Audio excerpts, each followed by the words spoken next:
Folks, do you remember this clip? The clip heard around the world. The clip that will be following Angel Reese for the rest of her career.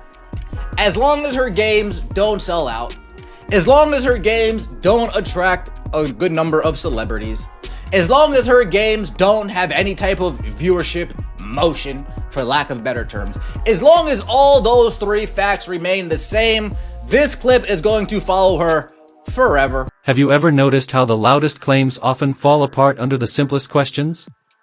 Just ask someone to back up their bold statements with real evidence. A Chicago Sky reporter recently confronted Angel Reese about her headline-making quote from last season, "People watch women's basketball because of me too." Her two-word response went viral, but for all the wrong reasons. We'll get to that uncomfortable moment shortly. But the real story is in the numbers. Is Angel Reese truly a draw? Or has she just been riding the coattails of Caitlin Clark this entire time? This is a classic case of foot-in-mouth syndrome, a lesson in why you shouldn't write checks you can't cash. If you're Team Clark, comment baby goat over baby giraffe down below. Let's get into it. It's been a while since I watched that clip, and I forgot just how arrogant Angel Reese sounded. Not just confident, arrogant. Her tone, her expressions, it was all there. Her face said everything. Disgusted. Bitter. Frustrated that she wasn't receiving the praise she believed she deserved. Remember when Angel Reese proudly told the world, "People watch women's basketball because of me too?" That statement just ran headfirst into reality. And reality hit back, hard. Hate to break it to you, Angel, but nobody's tuning into the WNBA for you. This is the Caitlin Clark Show. She's the reason the money's pouring in. She's the reason for packed arenas. She's the reason the TV ratings are through the roof. The WNBA is on fire, and Caitlin Clark is the spark. Back when Reese and Clark were in a heated college rivalry, Angel positioned herself not just as a great player, but as a ratings magnet. After LSU beat Iowa, she didn't shy away from the spotlight. In fact, she ran straight into it, declaring herself just as responsible for the historic viewership numbers as Caitlin Clark. The message was loud and clear: women's basketball needed both of them equally.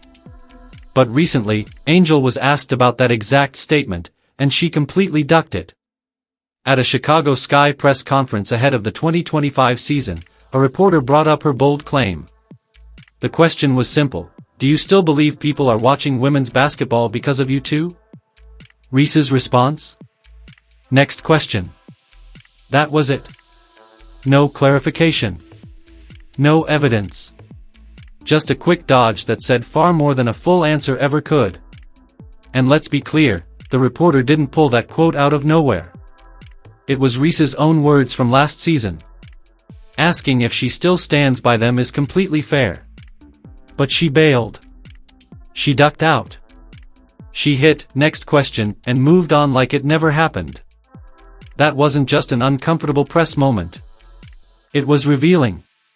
When faced with her own claim, Reese had nothing to back it up.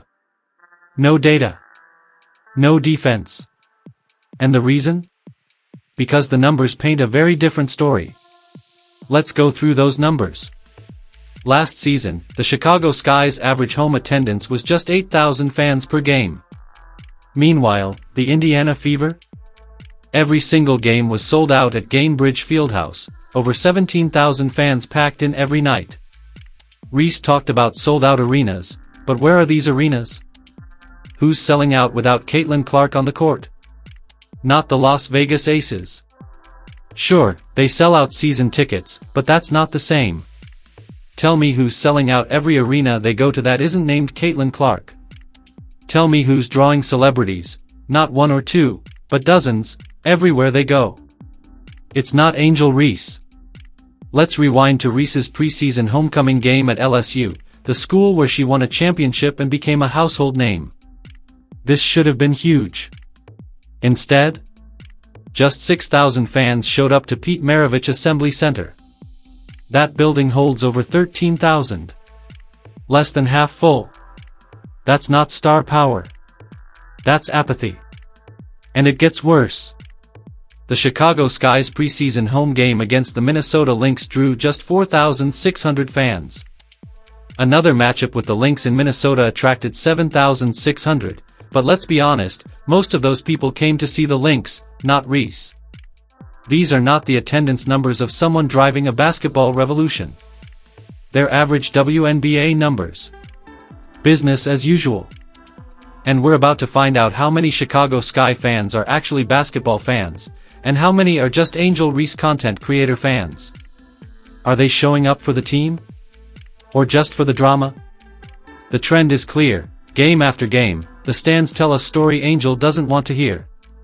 After her disappointing LSU homecoming turnout, Angel's mom jumped onto social media for some quick damage control.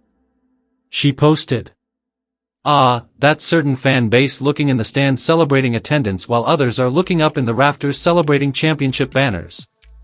We ain't the same. Different year, same haters. Have a great day. Well, alright. Yes, it's a different year. And yes, it's the same haters. But Mama Reese, that post is doing more damage than defense. When you can't win with facts, you attack the people pointing them out. Angel's next question moment wasn't just about dodging a reporter. It was her avoiding a reckoning with the truth, with the numbers, with reality. She made a claim. And now, the receipts are due. Let's look at Caitlin Clark's side of the ledger. Last year, Clark's homecoming game at Carver Hawkeye Arena sold out in 45 minutes. That's 15,000 seats, gone in the time it takes to watch one quarter of basketball. People weren't just buying tickets. They were racing to get them. 1.3 million viewers tuned in on a Sunday afternoon to watch Caitlin Clark return to Iowa as a pro. That wasn't just another game. That was an event. A phenomenon. Meanwhile, Angel Reese's supporters claim her fan base is limited to Iowa and Indiana. But the numbers say otherwise. Clark's jersey was the second best-selling basketball jersey of 2024, right behind Steph Curry. Think about that. She outsold LeBron James. She outsold Kevin Durant. She's the only WNBA player on that list. Angel Reese? Not even in the top 10. And Clark is projected to become the second highest-selling jersey in WNBA history by next year. This isn't just popularity. This is history. Now let's talk ticket prices. Preseason games featuring Caitlin Clark averaged more than $600 a ticket. Preseason. Not playoffs. That's the highest average price ever recorded, college or pro, men's or women's. Angel Reese could have taken that reporter's question and owned it. She could have doubled down. She could have said, "They're only watching her because of me too. She's the #1 jersey seller because of me too. She's on Time magazine because of me too." But instead, she ducked. Next question. And while Reese avoids accountability, Caitlin Clark doesn't even need to speak. The data does it for her. Teams are moving their games to NBA arenas, just to accommodate the Caitlin Clark demand. That's not hype. That's impact.